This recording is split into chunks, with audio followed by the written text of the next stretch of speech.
Keanu's flight landed at O'Hare Airport, Chicago, at 11:47 p.m. 2-hour delay because of weather.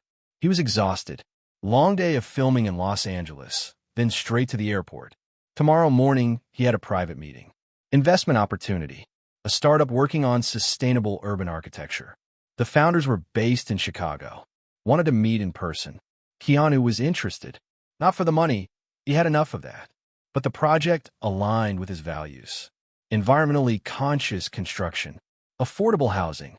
Social impact. He'd flown commercial. First class, but still commercial.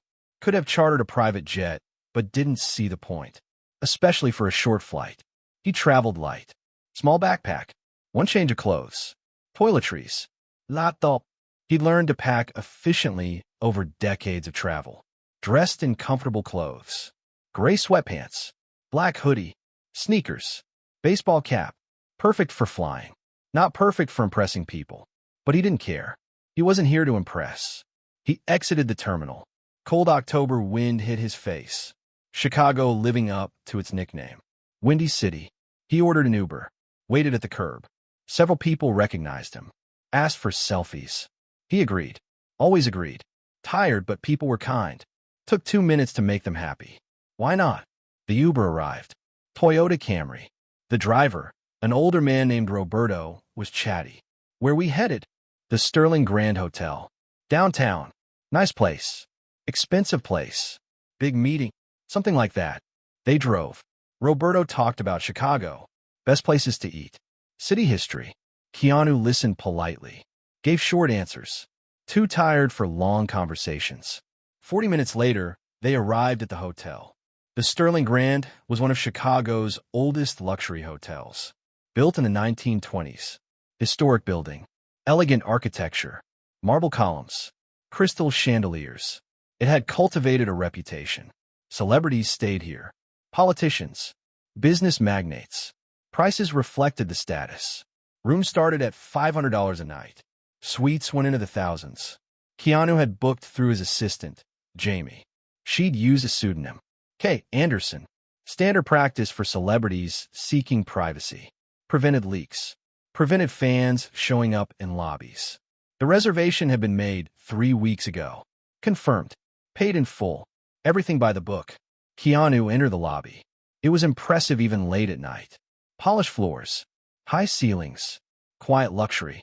A few guests sat in armchairs. Businessmen on laptops. A couple drinking cocktails at the bar. Everything muted. Restrained. He approached the front desk. Behind the counter, one person. The night manager. His badge read Brian Whitmore, night manager. Brian was mid-30s. Sharp suit. Gel in his hair. The look of someone who took his position very seriously. He glanced up as Keanu approached. His eyes scanned. Sweatpants. Backpack. Baseball cap. Brian's expression shifted. From professional to something else. Judgment. Good evening, Keanu said. I have a reservation. K. Anderson. Brian typed on his computer. Frowned. K. Anderson. I'm not seeing anything. It should be there. It was booked 3 weeks ago. I'm checking our system. There's no reservation under that name for tonight. Keanu pulled out his phone. Opened his email. Found the confirmation. Showed the screen to Brian. Here's the confirmation. Confirmation number, dates, everything. Brian barely looked at it. That could be fake. We deal with scammers all the time. People forge confirmation emails. Try to get free rooms. It's not fake. My assistant booked through your official website. Your assistant. Brian's tone was skeptical. Sir, look at our clientele. We have certain standards for guests. Appropriate luggage. Appropriate attire. Ability to provide a credit card and ID. I have both. Here's my license. Here's my credit card. Keanu placed them on the counter. Brian looked at the license. This says Keanu Reeves. You booked under K. Anderson. That's a discrepancy. My assistant booked under a pseudonym. For privacy. It's common. Not for us, it's not. It's a red flag. Names don't match. No prupe lugaja. Arriving in the middle of the night. Dressed like, well. He gestured at Keanu's clothing. The implication was clear. You look like a homeless person, not like a guest who belongs here. Keanu took a deep breath. He was tired. Too tired for this. Listen, I understand your skepticism, but I have a valid reservation. I have ID. I have means to pay. What else do you need? I need a reservation in the system, which there isn't. I need the names to match, which they don't.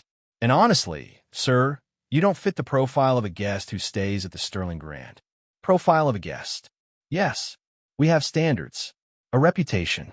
We can't just accept anyone walking in with a backpack claiming they booked a room. I'm not claiming. I did book a room. So you say, but I can't verify it. And given the circumstances, I'm not going to risk it. I recommend you try a motel. There's several on the outskirts. Probably more appropriate for your situation. It was humiliating. Openly so. Publicly so. Several guests in the lobby were watching. Listening. A businessman at his laptop glanced up. The couple at the bar whispered. Keanu could push. Could ask to speak to a manager. But who was the manager? This guy. The night manager. The senior person here until morning. He could reveal who he was. Actor. Celebrity. Someone whose name Brian would recognize. But that felt wrong. Using fame as a club. Demanding treatment based on status. All right, Keanu said quietly. Thank you for your time. He collected his license and credit card. Turned. Walked back across the lobby. Heads turned. People watched him leave. He felt their judgment. Or maybe their curiosity. Or maybe nothing. Maybe he was just paranoid from exhaustion. Outside, Keanu stood on the sidewalk. Chicago wind was colder now. Nearly midnight. He needed a place to sleep. The meeting was at 8 a.m. He couldn't show up looking like he hadn't slept. That was unprofessional. He pulled out his phone, opened a hotel booking app, searched availability. Most downtown hotels were fully booked. Some conference in town. Something corporate. Everything taken. He found a place. Comforting. 3 miles from here. Not luxurious, but clean. Reviews were decent. 2.5 stars by hotel standards, but 4 on a realistic scale. Available rooms. $120 a night. He booked it, this time under his real name. No pseudonym. No confusión. Ordered another Uber. Waited 10 minutes. Different Toyota. Different driver. This one a young woman. Less talkative. Grateful for the silence. They drove to the Comfort Inn. The neighborhood was less glossy. More industrial. But safe. The hotel was in a strip next to the highway. Parking lot. Neon sign. It looked exactly like every budget hotel in America. He paid the driver. Generous tip, as always. Entered the lobby. The front desk was staffed by an older woman. She looked up, did a double take. Oh my goodness. You're Keanu Reeves. He smiled. Tired but genuine. I am. Do I have a reservation? Yes. Yes, let me check. K. Reeves. I have it. One night. King bed. That'll be $120. He paid. She gave him a key card. I can't believe Keanu Reeves is staying at my hotel. Wait till I tell my husband. He's a huge John Wick fan. Thank you. I appreciate the hospitality. Of course. Oh, and if you need anything, just call down. We have vending machines on the 2nd floor. Continental breakfast starts at 6. Perfect. Thank you. He took the elevator up. The room was on the 3rd floor. It was fine. Clean but dated. Floral bedspread. Outdated TV. Generic lake painting on the wall. But the bed looked comfortable. And it was quiet. That's all he needed. He dropped his backpack. Sat on the edge of the bed. Thought about what had just happened. The dismissal. The judgment. The assumption that he didn't belong. It wasn't the first time. Wouldn't be the last. But something about it bothered him. Not for himself. He'd sleep fine here. The Comfort Inn would do the job. But how many other people got turned away like that? People who didn't have the resources to just book somewhere else? People who'd saved up for a special occasion, only to be told they didn't look right? Didn't fit the profile? That was the problem. Not one rude night manager, but a system that judged people's worth by their appearance. Their clothes. Their luggage. He lay back on the bed, stared at the ceiling. Tomorrow he'd deal with the meeting. The investment. The reason he was here. But after that, maybe he'd make a call. Not to complain. Not to demand an apology. But to start a conversation. About who gets to belong in luxury spaces. And why. Keanu woke at 6:30. Showered. Dressed in the clothes he'd brought. Black slacks. White shirt. Blazer. He looked presentable for the meeting. Went downstairs. Continental breakfast was bagels, cold cereal, coffee from a thermos. Not fancy, but functional. He ate quickly. drank 2 cups of coffee, ordered an Uber to the meeting location, a co-working space downtown where the startup was based. The meeting went well. The founders were impressive, young but focused. Their technology was legitimate. Modular sustainable housing units, quickly assembled, affordable, eco-friendly. They were looking for $10 million in funding. Keanu was interested, very interested, not just as an investor, as a partner. He saw potential for real impact, addressing housing crises, reducing carbon footprints, creating communities. After the meeting, he walked back toward his hotel, the Comfort Inn, to grab his things. Check out. His flight wasn't until 6 p.m. He had time, thought about taking a walk, exploring Chicago a bit. But first he needed to deal with the Sterling Grand situation. Not for himself, but because he knew what happened last night wasn't right. Not just about him, about others. How many people were turned away because they didn't look right, didn't dress right, didn't fit some narrow definition of who belonged in luxury spaces? He decided to call, not to complain, for feedback. Pulled out his phone, found the number for the Sterling Grand, dialed. At the Sterling Grand, the morning shift had started at 7 a.m. Brian Whitmore, the night manager, had left at 7:30, handed off to the day manager. Routine, shift change. Nothing noteworthy to report. The hotel's general manager, a woman named Catherine Shore, arrived at 8. She was in her 50s, veteran of the hospitality industry, 25 years of experience. The last 5 at the Sterling Grand. She took pride in the hotel, its history, its reputation, but she was also aware of its struggles. The hospitality industry was competitive. Online reviews could make or break a place.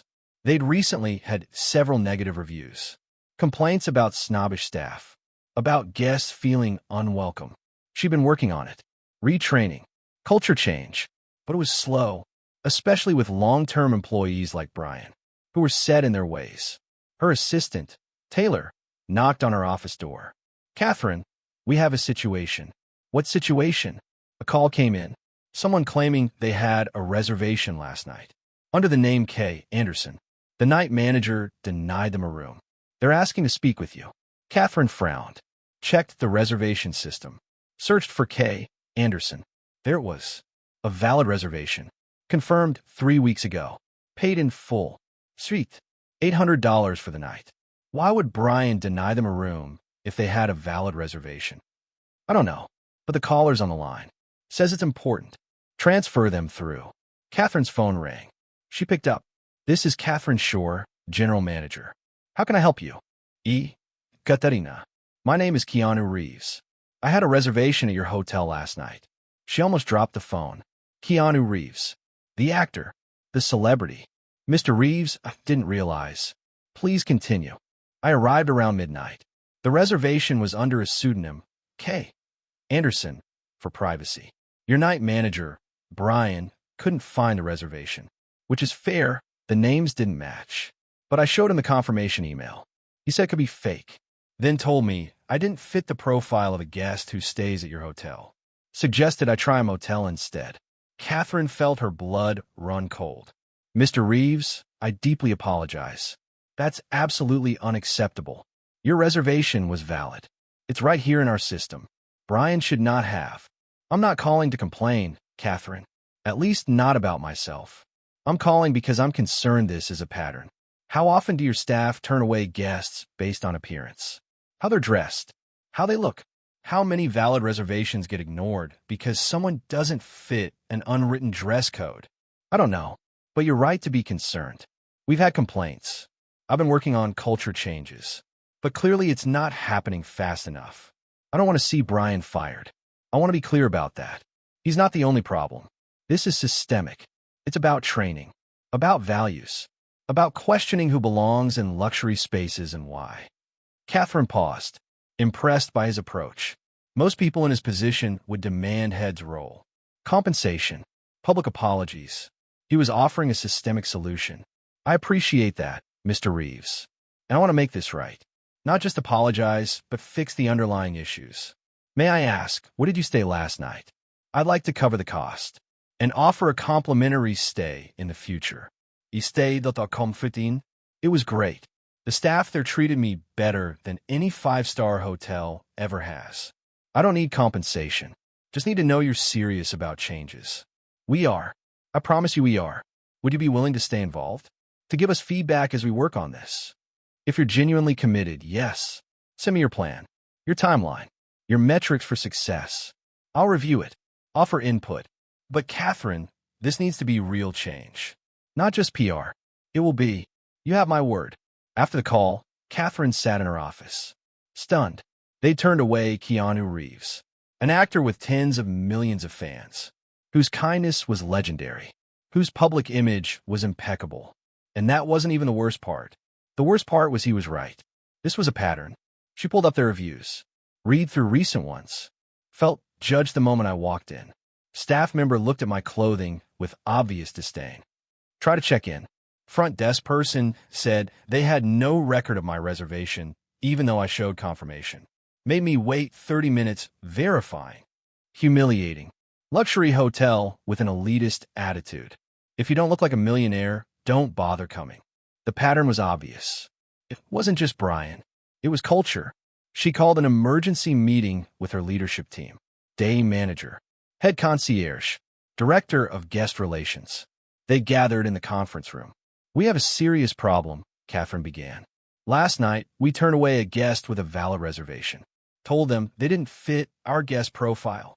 That guest was Keanu Reeves. The room went silent. Schalt, he called this morning, not to complain, but to express concern about our culture. He's right. Look at the reviews. We've had multiple complaints about discriminatory treatment. Guests feeling unwelcome based on appearance. This is unacceptable. The day manager spoke up.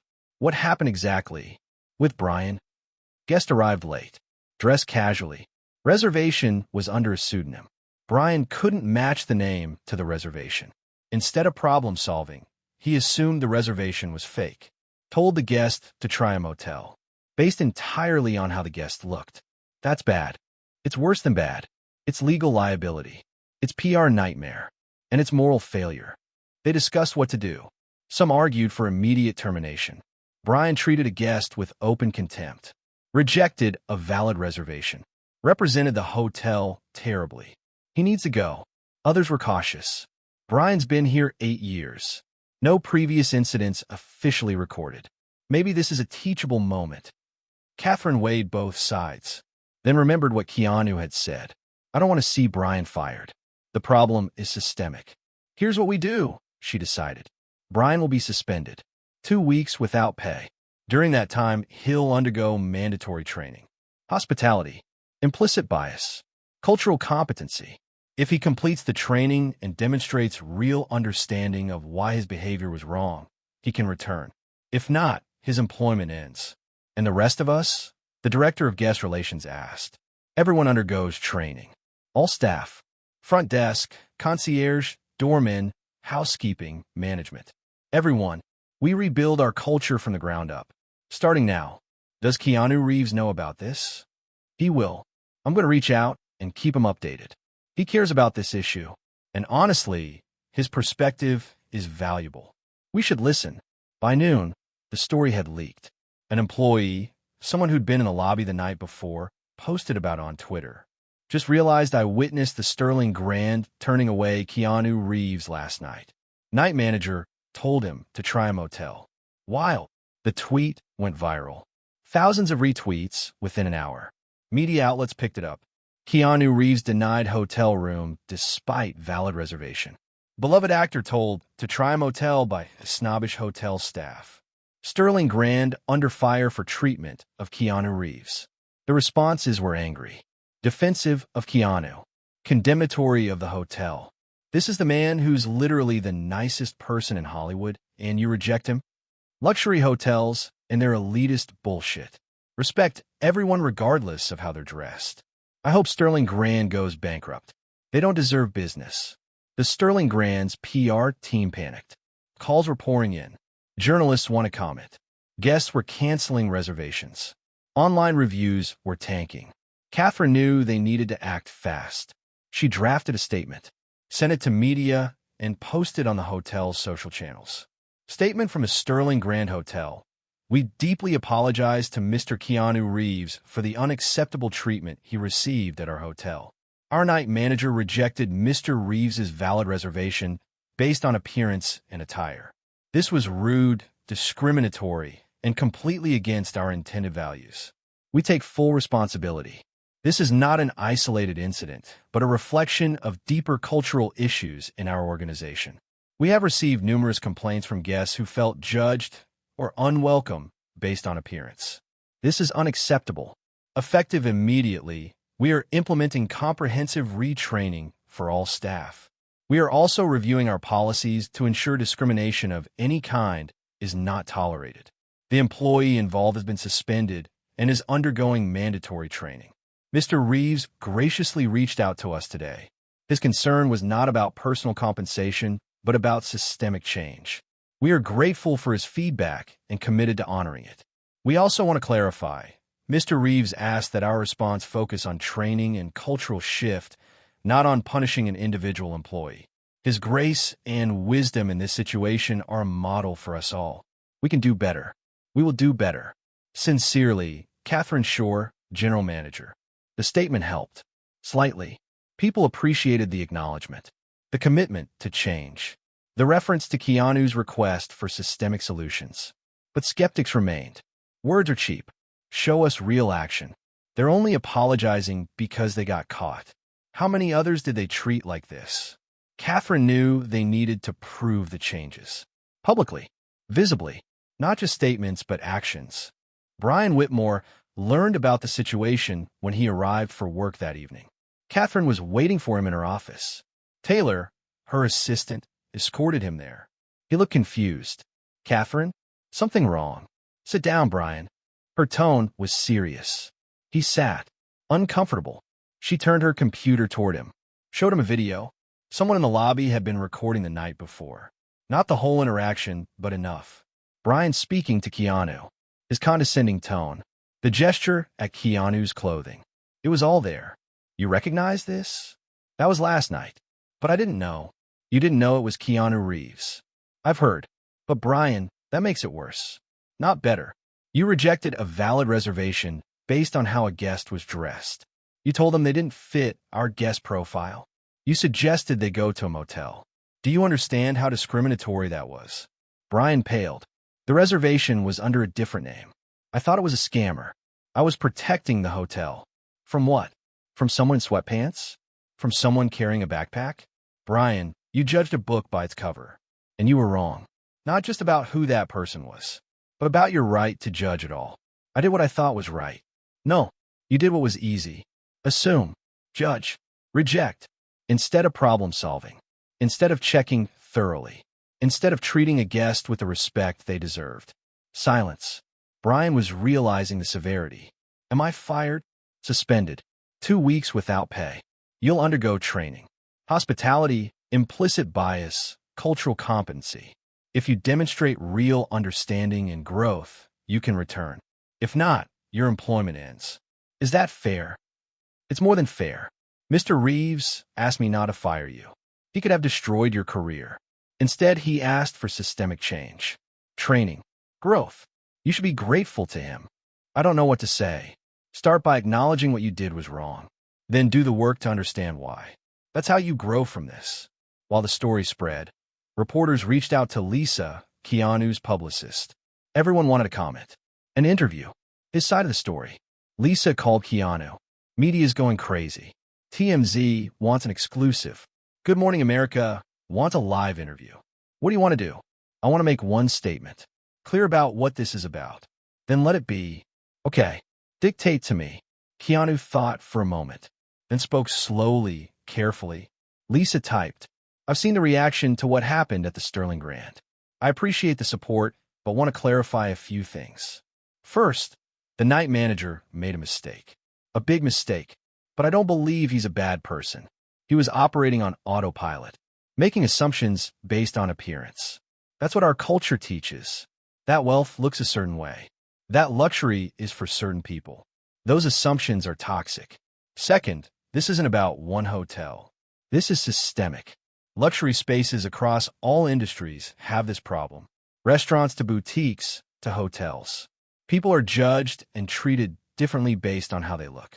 That's classism, often intersecting with racism, sexism, ageism. We need to talk about it. Third, I don't want to see this employee destroyed. I want to see him trained, growing, becoming better. Same for the organization.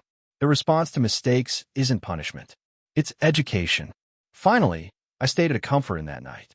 The staff there treated me with kindness and respect. Reminded me that real hospitality isn't about expensive chandeliers or marble floors. It's about seeing people as people, treating everyone with dignity. That's what matters. Let's all use this as a moment of reflection about how we judge others, about who we make feel welcome or unwelcome, about what culture we create in our workplaces and communities. We could do better. Keanu. Lisa released the statement through official channels. It got picked up everywhere. The response was overwhelmingly positive. This is why we love this man. Gets discriminated against, and his response is to pay for their training and ask for systemic change. Icon. Keanu is genuinely too good for this world. He turns every negative into a teaching moment. Legend. Public opinion shifted. The anger at the hotel softened. People started focusing on the bigger picture, about respectful treatment, about service culture, about learning from mistakes instead of just punishment. Martha at the Comfort Inn, wait, wrong story. Doris at the Comfort Inn where Keanu stayed became an unexpected part of the narrative. When a local news station tracked her down for an interview, she was genuinely surprised by all the attention. He was the nicest man, Doris told the reporter. Came in late, tired, but still polite. Still kind. We talked a little bit. He asked about my family. I told him about my husband, who's a huge fan of his movies. Keanu said tell him thanks for the support. Just normal. Human. Were you surprised he stayed here instead of a luxury hotel? No. Well, yes, because he's a celebrity. But also no, because being a celebrity doesn't make you better than anyone. He needed a place to sleep. We had a room. End of story. We treated him like any other guest. With respect. With kindness. That's all that matters. The interview resonated. People contrasted Doris, working minimum wage at a budget hotel, with the staff at Sterling Grand. One treated Keanu as a human. The others treated him as an intrusion. The Comfort Inn saw a boom in business. Bookings increased. People were specifically choosing to stay there, because if it's good enough for Keanu, it's good enough for me. The regional manager for the chain, a man named Jerome, reached out to Keanu through his publicist. Mr. Reeves, we'd like to offer you complimentary stays at any of our locations. Forever. Any Comfort Inn, any night, it's yours. It's the least we can do. You've given us incredible publicity. Keanu politely declined. I appreciate the offer, but it's not necessary. I stayed there because I needed a room. Doris treated me wonderfully. That's normal good service. Doesn't require a reward.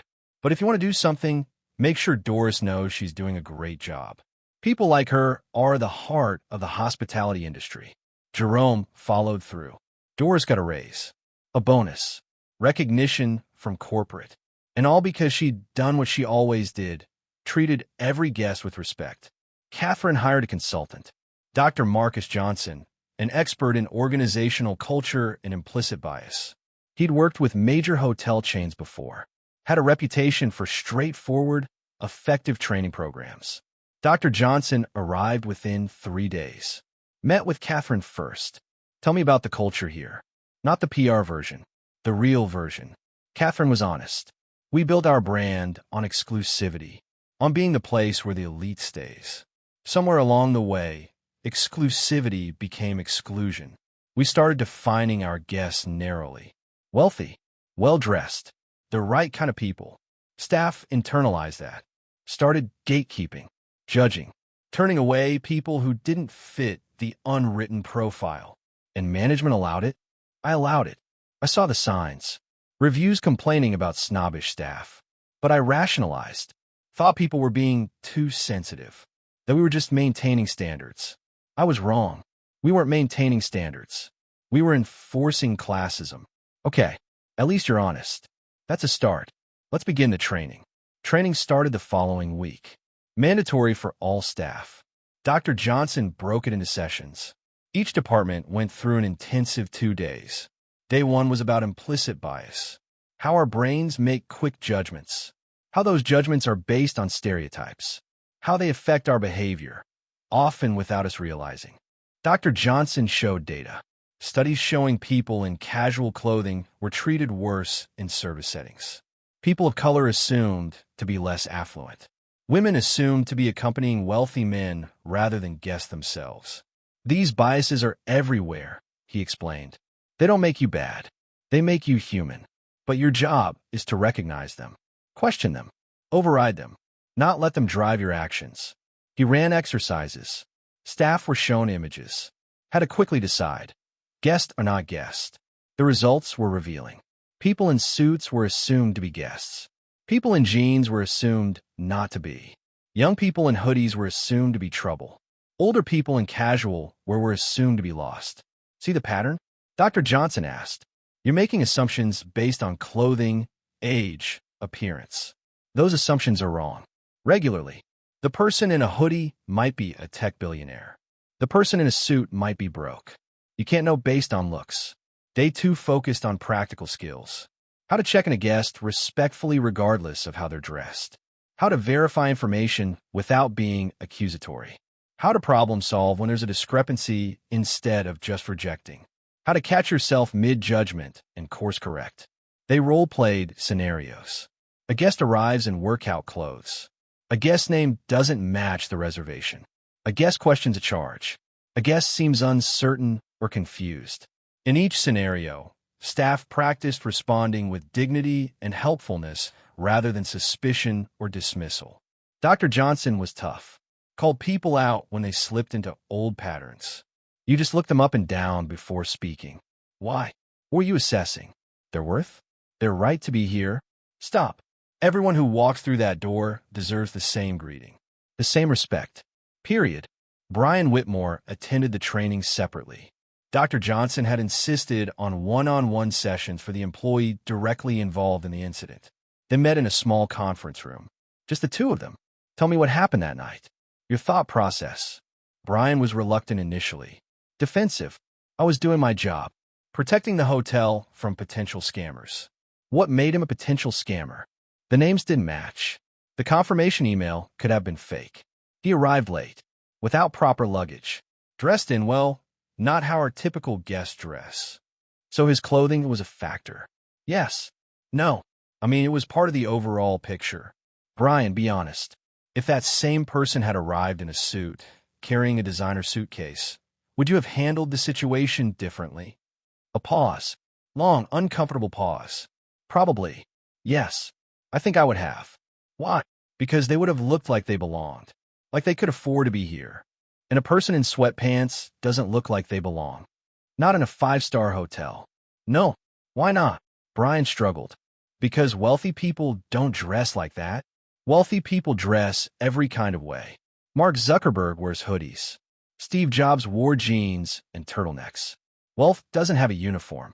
You were projecting based on narrow stereotypes. Okay, so I made an assumption, but it was an honest mistake. I wasn't trying to be mean. I didn't say you were trying, but the impact of your actions was mean, regardless of intent. Keanu Reeves, a man known for being kind, was publicly humiliated, told he didn't belong. How do you think that felt? Brian, for the first time, looked genuinely distressed. Terrible. It must have felt terrible. Yes. Now multiply that by every person you've treated that way. How many was it, Brian? Honestly, I don't know. Dozens? Maybe more? I didn't keep count. It was just normal.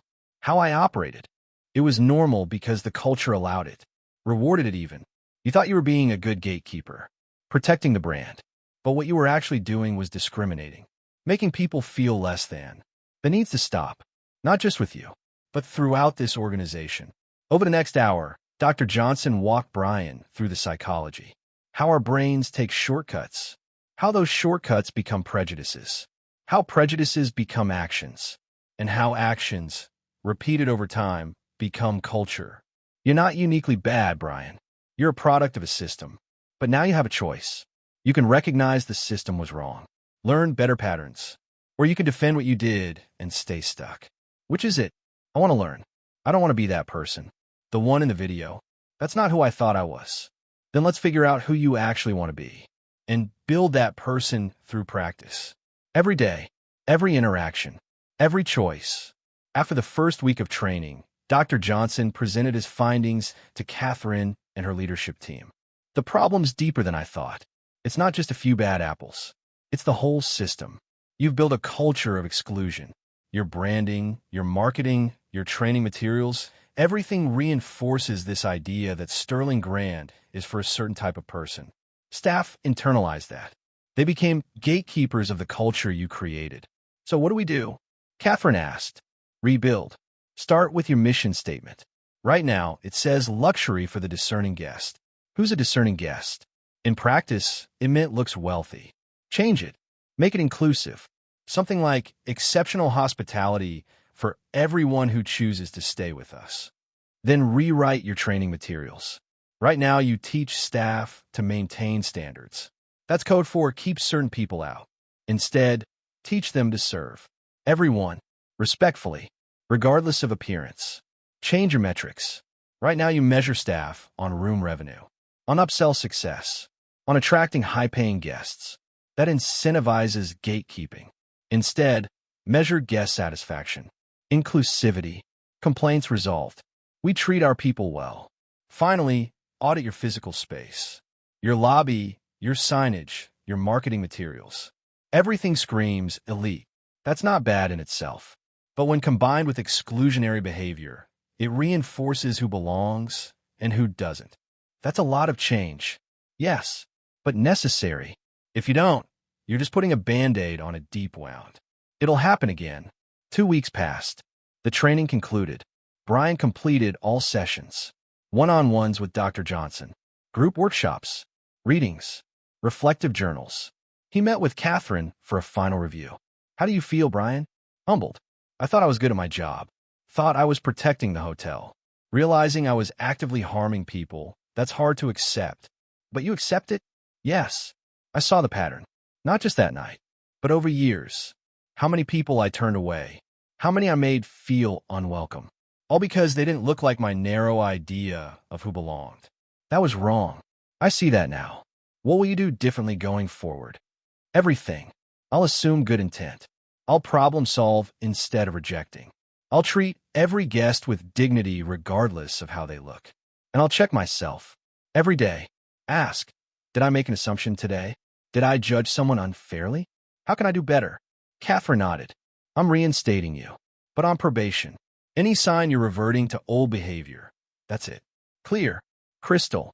Thank you, Catherine, for believing in me, for giving me a chance to grow instead of just punishing me. I won't let you down. Don't let yourself down. That's who really matters.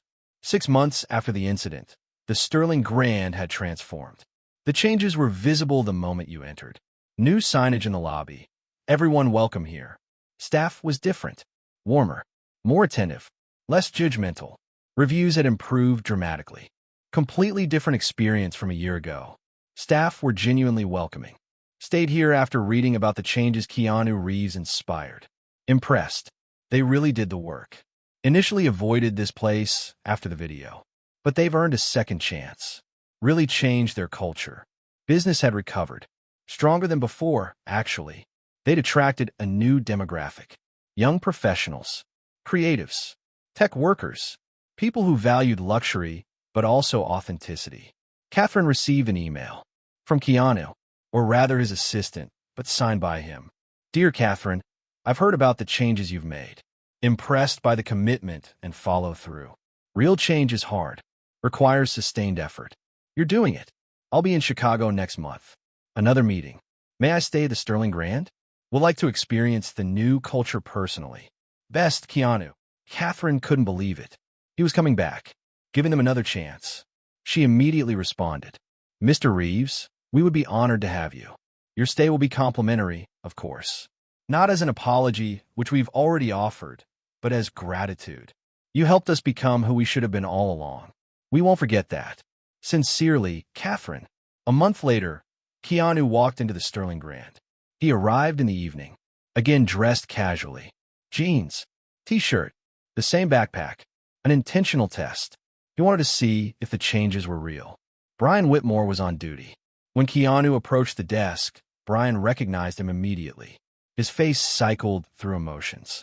Recognition, shame, determination. Mr. Reeves, welcome back to the Sterling Grand. It's an honor to have you. Thank you. Do I have a reservation? Yes, sir. Under your name this time. Everything's set up. Let me check you in right away. Brian was efficient, professional, but also warm, genuine. He processed the check-in quickly, explained the amenities, offered to help with luggage, even though it was just a backpack. Mr. Reeves, I need to say something. What I did 6 months ago was inexcusable. I judged you, treated you with contempt. I was wrong. I've been working on changing since then. Underwent training, doing the work. But I wanted you to know, I apologize. Sincerely. Keanu met his gaze. I appreciate that. Change is hard. Takes courage to admit when we've been wrong. I'm glad you're doing the work. I am. Thanks to you. You could have destroyed my career. Instead, you gave me a chance to learn, to grow. I won't forget that. Just pay it forward. Treat every guest like you treated me tonight. That's all that matters. Brian nodded, eyes glistening. I will. I promise. Keanu's stay was flawless. The room was beautiful. Service was excellent. But more importantly, the atmosphere was different. He observed the staff, how they interacted with other guests. A couple in workout, clothes checking in, treated with the same warmth as a businessman in a suit. A family with noisy children, greeted with smiles and helpfulness, not annoyance. An older man coming for coffee in the lobby bar, dressed casually, served promptly and politely. The changes were real, visible, systemic. On his final morning, Catherine met him in the lobby. Mr. Reeves, I hope your stay was comfortable. It was excellent. But more than that, it was different. I can see the changes you've made. Feel them. You did the hard work. We had a good teacher. You could have just destroyed us. Instead, you gave us a roadmap for becoming better. That's rare. Destruction is easy. Building is hard. I always choose building if it's possible. May I ask something? Why did you come back? You could stay anywhere. Why give us another chance? Keanu thought for a moment. Because second chances are real. Growth is real. I wanted to see if you'd actually changed or just doing PR. You actually changed. That matters.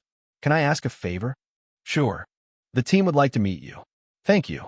Not for photos or publicity. Just as person to person. They know what happened here is rare. That most people in your position wouldn't have given them the grace you did. Catherine arranged the meeting in the staff dining room. About 30 employees present. Front desk staff, concierges, housekeeping, kitchen staff, managers, everyone who'd undergone the training. Keanu entered. Applause. Not theatrical. Genuine. Grateful. He raised his hands modestly. Thank you. But you guys did the work. Not me. Catherine gave him the floor. I'm not here to talk about myself. I'm here to listen to you. What have you learned? How have you changed? Several staff members shared. A young concierge spoke first. I realized I was making assumptions about who needed help based on how they dressed. Now I offer assistance to everyone. Equally, a housekeeper raised her hand. I used to avoid conversations with certain guests. Thought they wouldn't want to talk to me. Realized that was my own insecurity. Now I'm friendly to everyone. Surprised how many people just want a little human connection. The day manager spoke. I looked the other way when I saw problematic behavior from my team. Told myself it wasn't my problem. Now I know what is my problem. Culture is my responsibility. I speak up when I see judgment or exclusion. Then Brian spoke. His voice was quieter than the others. More tentative. I was the worst offender. I created the moment that brought us all here. I learned that my value doesn't come from being a gatekeeper. It comes from being of service. From helping. From making people feel welcome. That was a hard lesson. Shameful. But necessary. I'm a better person now because of it. Keanu listened. Asked questions. Shared his own experiences. About times he'd been judged. Rejected. Treated as lesser. We've all been on both sides, he said. All made assumptions we shouldn't have. The important thing is recognizing it. Doing better. Continuing to do better. Every day. The meeting lasted an hour. When it ended, several staff members approached individually. Thanked him. Some with tears. He hugged them. Listened to their stories. Reminded them the work continues. One young woman, a front desk agent named Maria, waited until everyone else had spoken. She approached nervously. "Mr. Reeves, can I tell you something?" "Of course. I almost quit 3 months before your incident. A guest yelled at me because I asked for ID, said I was profiling him. He was a black man in a nice suit. I wasn't profiling. I ask everyone for ID. But he'd been treated badly so many times in so many places that he assumed I was too. And you know what? Some of my coworkers probably would have been. I saw how they looked at certain guests, how their warmth disappeared depending on skin color or accent or clothing. I felt sick being part of that system, but I needed the job. So I stayed and hated myself a little every day." She wiped her eyes. "Then your thing happened, and everything changed. The training helped me understand I wasn't crazy, that what I was seeing was real, and that I could be part of fixing it instead of just enduring it. Now I love my job. I'm proud of where I work. That's because of you." Keanu took her hand. "That's because of you. You stayed. You saw the problem. You wanted better. When the opportunity came to change, you participated. You did that. Not me. But you created the opportunity. I was just tired and wanted a room. The opportunity was already there. In every guest you and your coworkers turn away. In every person made to feel small. The only difference was mine got filmed. Got attention. But the injustice was always there. You recognized it. That's what matters." The Sterling Grand story became a case study. Hospitality industry trade journals wrote about it. Business schools taught it. Dr. Marcus Johnson, the consultant who'd conducted the training, saw demand for his services explode. "Everyone wants to avoid being the next Sterling Grand," he told Keanu in a call months later. "But the best ones want to actually become better. Not just avoid a PR nightmare. Really transform. You started something.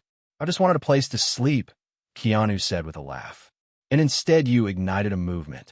Classism in the hospitality industry is finally being discussed openly. That's huge. Other industries took notice too. High-end restaurants, luxury retail stores, private clubs. Anywhere judgment based on appearance had become normalized. They started retraining, reviewing policies, questioning who they made feel welcome versus unwelcome. The Comfort Inn also benefited. Their brand became synonymous with genuine hospitality. They launched an ad campaign where everyone's welcome, always, featured Doris and other frontline staff, emphasized that true luxury was being seen, respected, valued. The campaign resonated. Bookings increased across the network. One commercial showed Doris at her desk. Voiceover: "Doris has worked at Comfort Inn for 23 years. She's checking truck drivers and CEOs, students and retirees, families on vacation, and people escaping bad situations. She treats them all the same, with kindness, with respect, because that's what hospitality means. Not chandeliers or marble floors, just seeing people as people. That's the comfort in difference." The ad won awards. But more importantly, it shifted perception. Budget hotels weren't lesser. They were often more authentic, more human, more focused on what actually mattered. 2 years after the initial incident, Keanu gave an interview to Harvard Business Review. They were doing a series on leadership and organizational culture. Wanted his perspective. "Mr. Reeves, the Sterling Grand incident has become a defining case study in cultural transformation. What do you think makes change stick versus just being superficial? Accountability, not just firing one person and moving on, but questioning the systems that created the behavior. Sterling Grand did that. They rewrote their mission, their training, their metrics. They didn't just punish Brian. They asked, what do we teach Brian that made this feel normal? How do we reward this behavior? How do we change the entire system? That's real change. Some criticize you for being too soft, for not demanding Brian's termination. How do you respond? I'm not interested in punishment for its own sake. I'm interested in growth, learning, becoming better. Brian did a terrible thing, but he's also a human capable of change. I chose to believe in that potential, and he proved me right. He's now one of their best employees, a mentor to new hires. If I'd insisted on his firing, he'd just find another job, carry the same biases. Instead, he stayed, grew, and now helps others grow. That's more valuable. What do you want people to learn from this? That culture is an accident. It's choice. Leaders choose what behavior they reward, what they tolerate, what they model. If you want an inclusive organization, you have to build it intentionally. Train for it. Measure it. Hold people accountable. And when mistakes happen, use them as teaching moments, not just PR exercises. You become an unlikely expert on organizational culture. Was that intentional? Keanu laughed. No, I just wanted coffee and a bed. But I've learned that every interaction is an opportunity to reinforce harmful patterns or to challenge them, to make someone feel less than or to affirm their humanity. Those choices compound, create culture, create the world we live in. I try to choose well, not always successfully, but I try. What's your advice for other public figures who experience discrimination or poor treatment? Depends on the situation. Sometimes you need to be loud, make noise, demand change. Other times, quiet persistence works better. For me, I had resources, platform, privilege. I could have destroyed that hotel with a tweet. But destruction wasn't the goal. Transformation was. So I used my resources to facilitate that. Not everyone has that option. Some people need to fight harder, louder. There's no one-size-fits-all approach. But the goal should always be making things better, not just getting revenge. 5 years after the incident, the Sterling Grand was thriving. They'd opened 2 new locations, both built on the same transformed culture. Catherine had been promoted to regional director, overseeing all 3 properties. She credited her success to that day. It almost destroyed us, she said in an interview. But instead it saved us, forced us to face who we'd become, gave us a chance to become who we wanted to be. Brian was now assistant general manager, overseeing training for all new employees. He told the story, openly, without excuses or justifications. I was the man who turned away Keanu Reeves, he'd say to them, judged him based on clothing, assumed he didn't belong. I was humiliatingly wrong, and it taught me the most valuable lesson. Everyone deserves dignity. Everyone deserves respect, regardless of who they are, how they look, how much money they have. That's not just good ethics. It's good business. Our best guests, our most loyal, our best reviewers are often the ones who appreciate how we treat them more than the amenities we offer. Remember that. He'd also added a personal ritual. Every day before his shift, he looked at a screenshot of that video, the one showing him dismissing Keanu. I keep it as a reminder, he explained to a journalist doing a profile, of who I never want to be again, of how easy it is to slip into judgment, of how much harm casual cruelty can cause. Some people think I'm being too hard on myself, that I should move on. But I don't want to move on. I want to remember, because remembering keeps me accountable. The comfort in where Keanu had stayed became a pilgrimage site of sorts. Fans would book the room he'd stayed in, take photos in the lobby where Doris had checked him in, leave positive reviews mentioning the Keanu connection. The hotel leaned into it gently, not exploitatively. They put up a small plaque, a reminder, treat everyone with kindness. You never know who needs it. No mention of Keanu specifically, just the principle. Doris had retired, but remained connected to the hotel. She came back occasionally to train new staff. Her sessions were simple, practical. Someone walks in that door, you smile. You greet them. You help them. That's it. Don't care if they're in a tuxedo or pajamas. Don't care if they're famous or homeless. They're a person who needs a room. Give them a room. With respect. With kindness. Costs you nothing. Means everything. Her sessions were always packed. Staff requested them. Even staff from other hotels came. She became a minor celebrity in hospitality circles. The woman who treated Keanu Reeves like a human being. She found the label amusing.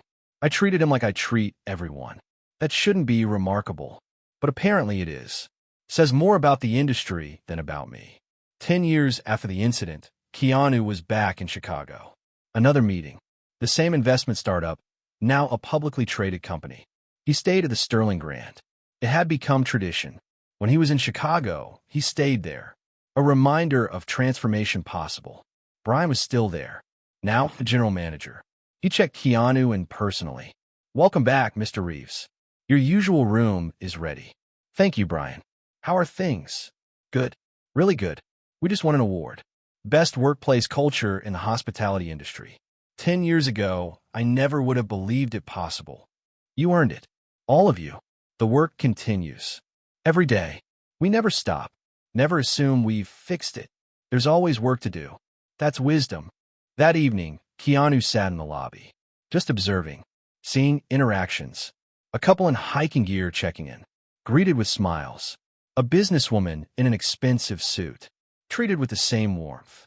A group of college students, clearly on a budget, directed to the most affordable rooms without judgment or condescension. This was what it looked like. Real change. Sustained change. Not because it was a PR strategy, but because it had become who they were. He thought about that night 10 years ago. How tired he'd been. How frustrated at being turned away. How he could have let it make him bitter, angry, vindictive. But he'd chosen differently. Chosen to see opportunity. For learning. For growth. For creating something better from something bad. And it had worked. Not perfectly. Never perfectly. People still made mistakes. Still slipped into old patterns. But less often. Less severely. And when it happened, there were systems to address it. To correct it. That was progress. Not perfection, but progress. And progress was enough. A young family entered the lobby. Parents looking stressed. 3 kids, all under 10, running around. Luggage everywhere. The kind of chaos that would have gotten eye rolls and sighs from staff a decade ago. Instead, 2 staff members immediately approached, smiling. Welcome to the Sterling Grand. Let's help you with those bags. Kids, we have a play area on the 2nd floor if you want to check it out after you settle in. The parents looked relieved, grateful. The kind of gratitude that comes from being treated well when you expected to be judged. Keanu smiled. This was it. This was what mattered. Not the marble floors or crystal chandeliers, but the moment when someone who expected dismissal received welcome instead. His phone buzzed. Text from Catherine. Heard you're in the building. Coffee tomorrow morning before you leave. He typed back. Would love that. The next morning, they met in a quiet corner of the lobby bar. Catherine brought 2 coffees. Black for him. He'd mentioned that once, years ago. She'd remembered. 10 years, she said, sitting down. Can you believe it? Barely. Feels like yesterday and a lifetime ago, simultaneously. I think about that night often. How close we came to missing the lesson. If you just stayed quiet, found another hotel, never said anything, we'd have continued on, destroying guests' experiences, driving away business, eventually failing. You saved us, whether you intended to or not. I wanted a bed. Everything else just happened. No, you made choices. At every step, you could have destroyed us with a tweet, could have sued, could have publicly shamed Brian into unemployment. Instead, you chose construction over destruction, teaching over punishment. That's not passive. That's active grace, active wisdom. We're here because of those choices. Keanu sipped his coffee. I'm here because you did the work. You and Brian and your entire team. I just pointed out the problem. You fixed it. That's the hard part. The part that matters. What have you learned from all this? If anything, he thought for a moment, that systems are more powerful than individuals. Brian wasn't uniquely bad. He was operating within a system that rewarded his behavior. When we changed the system, he changed.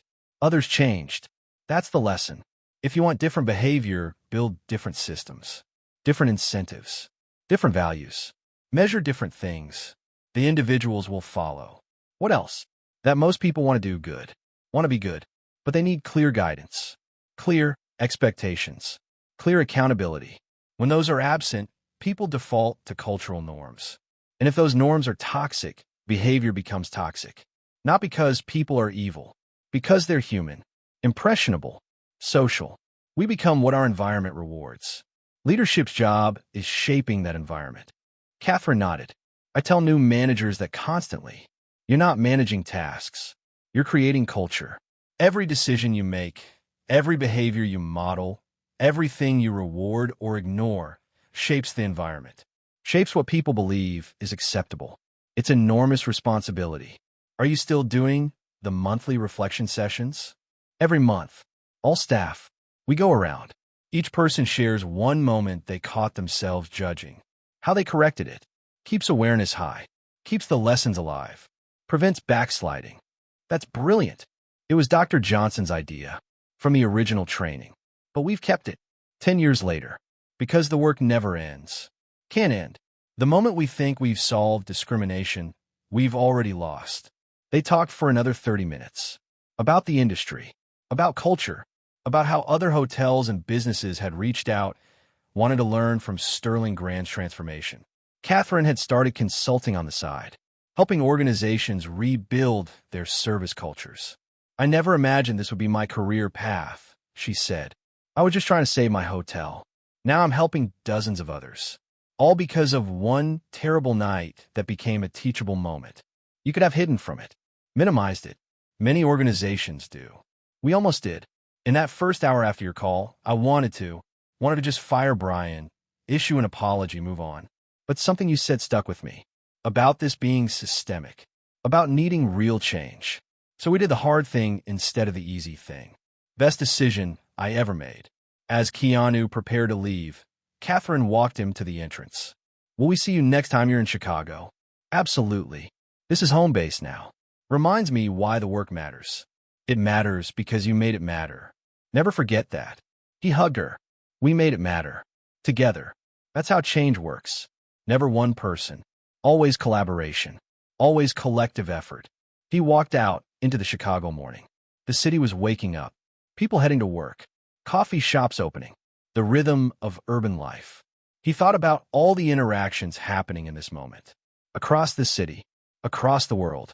Millions of small moments where people chose how to treat each other. Chose to see humanity or to dismiss it. Chose welcome all rejection. Those moments mattered. Each one. Individually small. Collectively enormous. They built culture. Built society. Built the world we all lived in. He'd been part of changing one small corner of that world. One hotel. One industry. Not through grand gestures or revolutionary action, but through persistent, patient, principled engagement. Through choosing growth over punishment. Through believing people could become better and giving them the tools and support to do so. Was the world perfect now? No. Were all hotels respectful? No. Was discrimination solved? Absolutely not. But in this one place, for these specific people, things were better. Measurably, tangibly better. And that mattered. That was enough. That was everything. He caught an Uber to the airport. The driver, a woman in her 40s, made small talk. Asked what brought him to Chicago. He gave a vague answer about business meetings. Didn't mention the hotel. Didn't mention the history. Just thanked her for the ride. Left a generous tip. One more small interaction. One more moment of basic human decency. As his plane took off, he looked down at the city, shrinking below. Somewhere down there, the Sterling Grand stood, filled with staff who'd learned to see people rather than profiles. Filled with guests who'd been treated with unexpected dignity. A small island of transformation in a vast ocean of unchanged systems. But islands could become archipelagos. Archipelagos could become continents. Change spread. Slowly, imperfectly, but genuinely. One conversation at a time. One training session at a time. One employee at a time. One guest at a time. One moment of choosing better at a time. That was the work. Unglamorous. Incremental. Easy to dismiss as insufficient. But compounding. Accumulating. Building towards something larger. He played his small part. Many others were playing theirs. Together, barely perceptibly, the culture was shifting. Not everywhere. Not consistently. But somewhere. Sometimes. And somewhere, sometimes was better than nowhere, never. The plane leveled off. He pulled out his laptop. Had emails to answer. Projects to review. A life to live beyond this one story. But he'd carry the lesson. About systems and individuals. About grace and accountability. About the patient, persistent work of making things better. Not perfect, just better. Always just a little bit better. That was the goal. The only achievable, sustainable goal. And it was enough. 10 years. 8,000 days. Millions of interactions. Thousands of guests treated with dignity who might have been dismissed. Dozens of employees who learned to see past appearance. A handful of other hotels inspired to change. A few industry practices questioned and revised. A small shift in cultural conversation about who belongs in luxury spaces. Not world-changing, not revolutionary, but real, tangible, lasting. and built on the simplest foundation. Everyone deserves respect. Everyone deserves dignity. Everyone deserves to be seen as human. No exceptions, no qualifications. Just that basic, radical, transformative truth, lived out in practice, day after day, interaction after interaction, choice after choice. That was the story, not of a celebrity using power to get revenge, but of a tired person choosing grace, and an organization choosing growth, and systems changing because people inside them chose differently. Small story, quiet story,